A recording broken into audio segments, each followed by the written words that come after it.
अस्सलाम वालेकुम मेरा बेटा। तो अभी हमें बात करनी है measurement of speed bye echo method. बहुत आसान है, सिर्फ छोटी सी बात समझने वाली है कि आप सबसे पहले कुछ चीज़ें अपने पास रख लें। अपरेटस आपके पास इस एक्सपेरिमेंट के लिए क्या क्या होना चाहिए। सबसे पहले मेजरिंग टेप हो, जिसे आप एंटी टेप भी कहते हो।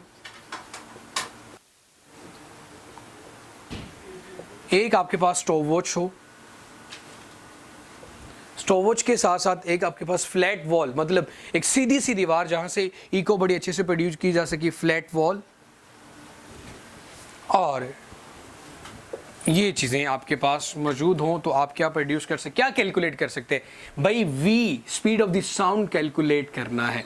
आप करोगे क्या, बहुत आसान सी बात है कि भैया आप मेजरिंग टेप से, ये दीवार है, यहाँ पे जनाब आप खड़े हुए हैं, ठीक है जी, वटेवर जो भी आपका नाम है, इमरान खान ही रख लेते हैं भाई।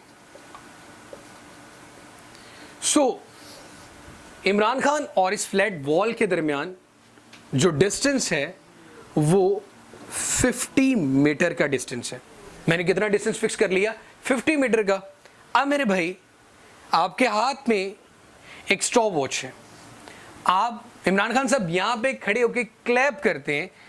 जब आवाज़ उनकी ट्रेवल करती हुई इस दीवार के साथ टकराती है और दोबारा फिर जब उनको सुनाई देती है, वो स्टॉप वॉच को ऑन कर लेते हैं। जब वो ऑन करते हैं वो टाइम उनसे डिटेक्टेबल इतना नहीं होता, तो वो 10 दफ़ा क्लैप करते हैं।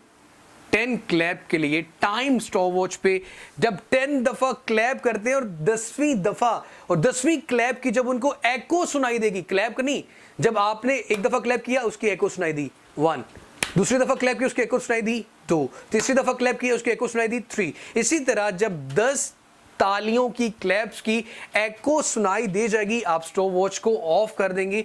जो भी टाइम आएगा उस टाइम को जब आप 10 पे डिवाइड करोगे तो आपके पास 1 क्लैप का टाइम आ जाएगा। इट मींस के फॉर्मूला क्या होता है स्पीड कैलकुलेट करेगा, S/T। डिस्टेंस आपके पास मेरा बेटा 100 मीटर था, जो भी आपने डिस्टेंस लिया हुआ, जैसे कि अभी मैंने यहाँ पे 50 मीटर था, तो एको तो जाते हुए भी 50 और आते हुए भी 50 कवर करेगी, तो डिस्टेंस तो मेरे पास 100 मीटर आ गया। हमने कैलकुलेट करनी है स्पीड v, तो क्या आएगा मेरा बेटा S/T। S/T, S कितना आपके पास 100, T के साथ टाइम जो भी आएगा यहाँ पे क्लैप का, उसके साथ इसको क्या करते हैं बेटा डिवाइड। तो S को जब T पे डिवाइड करोगे तो आपके पास क्या आ जाएगी, speed of the sound. Similarly जैसे कि आपने प्रीवियसली टॉपिक के अंदर कैलकुलेट किया था डिस्टेंस, इसी तरह मेरा बेटा अब हम इंशाल्लाह नेक्स्ट टॉपिक में बात करते हैं। इसी टॉपिक में 2 डेफिनेशन हैं, उनको आपने अच्छे से लर्न करना है। यहाँ पे जो टॉपिक है वह जी नॉइज पोल्यूशन का। भाई कुछ ऐसी आवाज़ें होती हैं जो हम सुनना नहीं चाहते, जैसे कि दरवाजे का बार बार बजना, बाहर किसी फैक्ट्री का काम करना या मिस्त्रियों का काम करना, दरवाज़ों का आपस में खटखटाना। तो ऐसी आवाज़ें जो हमारे कानों के लिए प्लेजेंट इफेक्ट ना रखती हों, डोंट हैव प्लेजेंट इफेक्ट, खुशगवार ना महसूस हो, उन सारी आवाज़ों को हम नॉइज़ का नाम दे देते हैं। और ऐसी आवाज़ें जो हम सुनना चाहते हो, जैसे कि एक स्पेसिफिक तार टून बजाई जा रही हो, ढोलकी बजाई जा रही हो एक ख़ास रिदम के साथ, उसको हम सुनना चाहते हैं तो उसको हम म्यूज़िक का नाम देते हैं। अब मेरा बेटा एक्चुअली जो नॉइज़ है ये बहुत बड़ा कंसर्न है हमारे बड़े शहरों के अंदर, कि आपने ये चीज़ देखी होगी कि इसकी वजह से जब ट्रैफिक के अंदर आप होते हो तो जो नेगेटिव इफेक्ट्स हैं, पेज नंबर आप भैया 29 पे डायरेक्टली, ये सिर्फ स्टोरीज थी इसलिए मैंने इसकी साथ ही रिलेट कर दिया।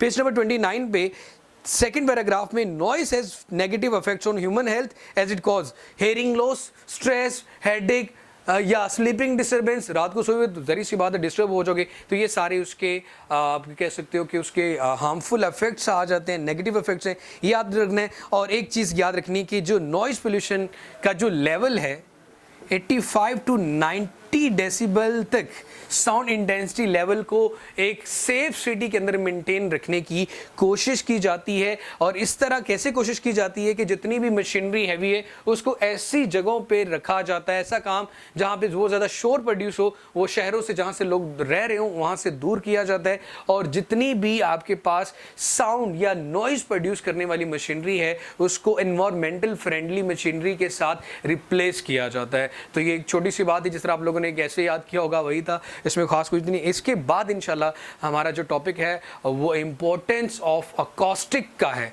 कि हम इस नॉइज़ को कम कैसे कर सकते हैं। तो अपना बहुत सारा सा ख्याल रखिएगा। अल्लाह हाफिज़।